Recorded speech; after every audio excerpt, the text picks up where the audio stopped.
Hi guys, কী অবস্থা সবার? বিকালে একটু সাদে আড্ডা মারতে আসলাম। গুড আফটারনুন সবাইকে। আমি বিগত 4 বছর যাবৎ একটি চাইনিজ কোম্পানিতে জব করি, মাল্টি ন্যাশনাল কোম্পানি।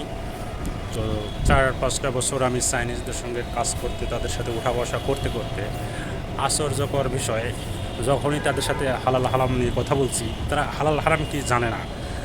শুধু হালাল হারাম না, তারা ইসলাম শব্দটা শোনেনি কখনোই। ইসলাম কি তারা জানে না।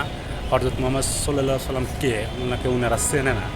আমি অবাক হয়ে গেছি যে চায়নাতে কি আসলে ইসলাম প্রচারক নাই বা যায় না? অবশ্যই যায়। তারপরেও কেন জানি তারা ইসলাম শব্দটাই শোনেনি। আমি খুবই অবাক এবং হতবাক যে ইসলাম এবং হযরত মুহাম্মদ সাল্লাল্লাহু আলাইহি ওয়াসাল্লাম সারা পৃথিবীর মানুষ চেনে বা জানে, বা যতটুকু জানার জানে, বা ইসলাম জানে। বাট আমি হতাশ, ম্যাক্সিমাম চাইনিজ জানে না যে ইসলাম বলে কিছু আছে, বা মুহাম্মদ সাল্লাল্লাহু আলাইহি সাল্লাম বলে কিছু কোনো ব্যক্তি ছিল।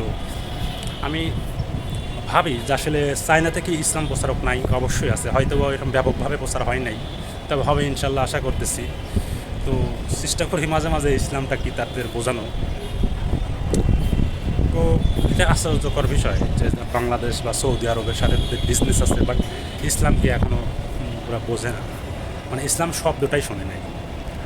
তো সবাই ট্রাই করবেন, যারা চাইনিজে বা চাইনিজ দেশে যান বা চায়নাতে যান, আসেন, টুকটাক করে ইসলাম শব্দটা তাদের বোঝাই আসেন। ওকে, ভালো দেখেন, আল্লাহ হাফেজ, আসসালামু আলাইকুম।